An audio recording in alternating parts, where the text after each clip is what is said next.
قصہ حکمت و صبر۔ ایک بادشاہ محل کی چھت پر ٹہلنے چلا گیا۔ ٹہلتے ٹہلتے اس کی نظر محل کے نزدیک گھر کی چھت پر پڑی، جس پر ایک بہت خوبصورت عورت کپڑے سکھا رہی تھی۔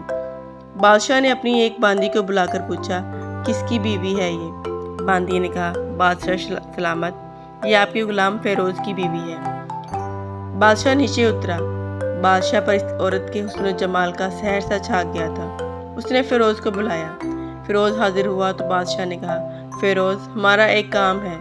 ہمارا یہ خط فلاں ملک کے بادشاہ کو دے آؤ اور مجھے اس کا جواب بھی ان سے لے آنا۔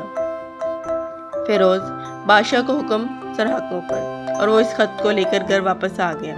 خط کو اپنے تکیے کے نیچے رکھ دیا، سفر کا سامان تیار کیا، رات گھر میں گزری اور صبح منزل مقصود پر روانہ ہو گیا۔ اس بات سے لا علم کہ بادشاہ نے اس کے ساتھ کیا چال چلی ہے۔ ادھر فیروز جیسے ہی نظروں سے اوجھل ہو گیا، بادشاہ چپکے سے فیروز کے گھر پہنچا اور آہستہ سے فیروز کے گھر کا دروازہ کھٹکھٹایا۔ فیروز کی بیوی پوچھا، کون ہے؟ بادشاہ نے کہا، میں بادشاہ تمہارے شوہر کا مالک۔ تو اس نے دروازہ کھولا، بادشاہ اندر آ کر بیٹھ گیا۔ فیروز کی بیوی نے حیران ہو کر کہا، آج بادشاہ سلامت ہمارے ہاں غریب خانے میں؟ بادشاہ نے کہا، میں یہاں مہمان بن کر آیا ہوں۔ فیروز کی بیوی بادشاہ کا مطلب سمجھ کر کہا، میں اللہ کی پناہ چاہتی ہوں آپ کے اس طرح آنے سے، جس میں مجھے کوئی خیر نظر نہیں آ رہا۔ بادشاہ نے غصے میں کہا، اے لڑکی، کیا کہہ رہی ہو تم؟ شاید تم نے مجھے پہچانا نہیں، میں بادشاہ ہوں، تمہارے شوہر کا مالک۔ فیروز کی بیوی نے کہا، بادشاہ کی سلامت، میں جانتی ہوں کہ آپ ہی بادشاہ ہیں، لیکن بزرگ کہہ کر گئے ہیں، اگر مچھر گر جائے کھانے میں تو میں ہاتھ اٹھا دیتا ہوں، اگرچہ کہ میرا دل کرتا ہے کھانے کو، میں تمہارے پانی میں کوئی پھول نہیں چھوڑوں گا۔ لوگوں کا بکثرت یہاں آنے جانے کی وجہ سے شیر کو اگرچہ جتنی بھی تیز بھوک لگی ہو، لیکن وہ مردار تو نہیں کھانا شروع کر دیتا، اور کہا، بادشاہ سلامت، تم اس کٹورے میں پانی پینے آگے ہو جس میں تمہارے کتے نے پانی پیا ہے۔ بادشاہ کی عورت کی باتوں سے بڑا شرمسار ہوا، اس کو چھوڑ کر واپس چلا گیا، لیکن اپنی چپل وہیں پر بھول گیا۔ یہ سب تو بادشاہ کی طرف سے ہوا۔ اب فیروز کو آدھے راستے میں یاد آیا کہ جو خط بادشاہ نے اسے دیا تھا وہ تو گھر پر ہی چھوڑ آیا ہے۔ اس نے گھوڑے کو تیزی سے واپس موڑا اور اپنے گھر کی طرف لپکا۔ فیروز اپنے گھر پہنچا تو تکیے کے نیچے سے خط نکالتے وقت اس کی نظر پلنگ کے نیچے پڑے بادشاہ کے چپل پر پڑی، جو وہ جلدی میں بھول گیا تھا۔ فیروز کا سر چکرا کر رہ گیا۔ وہ سمجھ گیا کہ بادشاہ کو اس کو سفر پر صرف اس لیے بھیجا تاکہ وہ اپنا مطلب پورا کر سکے۔ فیروز کسی کو کچھ بتائے بغیر چپ چاپ گھر سے نکلا۔ خط لے کر وہ چل پڑا۔ وہ کام ختم کرنے کے بعد بادشاہ کے پاس واپس آیا تو بادشاہ نے انعام کے طور پر اسے 100 دینار دیے۔ فیروز نے دینار لے کر بازار گیا اور عورتوں کے استعمال کے قیمتی کپڑے اور کچھ تحائف بھی خریدے۔ گھر پہنچ کر بیوی کو سلام کیا اور کہا، چلو تمہارے میکے چلتے ہیں۔ بیوی نے پوچھا، یہ کیا ہے؟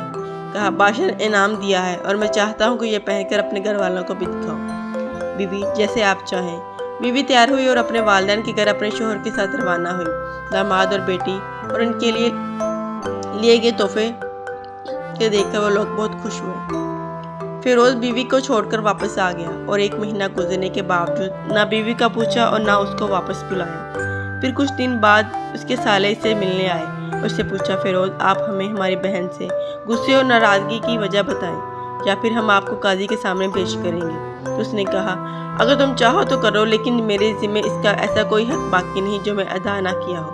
وہ لوگ اپنا کیس قاضی کے پاس لے گئے تو قاضی نے فیروز کو بلایا۔ قاضی اس وقت بادشاہ کے پاس بیٹھا ہوا تھا۔ لڑکی کے بھائیوں نے کہا، اللہ بادشاہ سلامت اور قاضی القضاء کو قیام و دائم رکھے۔ قاضی صاحب، ہم نے ایک سرسبز باغ درخت پھلوں سے بھرے ہوئے اور اس ساتھ میں میٹھے پانی کا کنواں اس شخص کے حوالے میں دیا، تو اس شخص نے ہمارا باغ اجاڑ دیا، سارے پھل کھا لیے، درخت کاٹ لیے اور کنویں کو خراب کر کے بند کر دیا۔ قاضی فیروز کی طرف متوجہ ہو کر پوچھا، ہاں تو لڑکے، تم کیا کہتے ہو اس بارے میں؟ فیروز نے کہا، قاضی صاحب، جو باغ مجھے دیا گیا تھا وہ اس سے بہتر حالت میں انہیں واپس کیا ہے۔ قاضی نے پوچھا، کیا اس نے باغ تمہارے حوالے ویسے ہی حالت میں واپس کیا ہے جیسے پہلے تھا؟ انہوں نے کہا، ہاں ویسے ہی حالت میں واپس کیا ہے، لیکن ہم اسے باغ واپس کرنے کی وجہ پوچھنا چاہتے ہیں۔ قاضی، ہاں فیروز، تم کیا کہنا چاہتے ہو اس بارے میں؟ فیروز نے کہا، قاضی صاحب، میں باغ کسی بغض یا نفرت کی وجہ سے نہیں چھوڑا، بلکہ اس لیے چھوڑا کہ ایک دن میں باغ میں آیا تو اس میں نے شیر کے پنجوں کے نشان دیکھے، تو مجھے خوف ہوا کہ شیر مجھے کھا جائے گا، اس لیے شیر کے کرام کی وجہ سے میں نے باغ میں جانا بند کر دیا۔ بادشاہ جو ٹیک لگائے یہ سب کچھ سن رہا تھا، اٹھ کر بیٹھ گیا اور کہا، فیروز اپنے باغ کی طرف امن اور مطمئن ہو کے جاؤ، واللہ اس میں کوئی شک نہیں کہ شیر تمہارے باغ آیا تھا، لیکن وہ وہاں پر نہ تو کوئی اثر چھوڑ سکا، نہ کوئی پتہ توڑ سکا، نہ ہی کوئی پھل کھا سکا۔ وہ وہاں پر تھوڑی دیر رہا اور مایوس ہو کر لوٹ گیا۔ خدا کی قسم، میں نے کبھی تمہارے جیسے باغ کے گرد لگے مضبوط دیواریں نہیں دیکھی۔ تو فیروز نے اپنے گھر لوٹ آیا اور اپنی بیوی کو بھی واپس لے لیا۔ نہ تو قاضی کو پتہ چلا اور نہ ہی کسی اور کو کہ کیا ماجرا تھا۔ کیا خوب بہتر ہے اپنے اہل وال کے راز پانا اپنی، تاکہ لوگوں کو پتہ نہ چل سکے۔ اپنے گھروں کے بید کسی پر ظاہر نہ ہونے دو۔ اللہ آپ لوگوں کی اوقات خوشیوں سے بھر دے، آپ کو، آپ کے اہل وال کو اور آپ کے مال کو اپنے حفظ و امان میں رکھے۔ آمین۔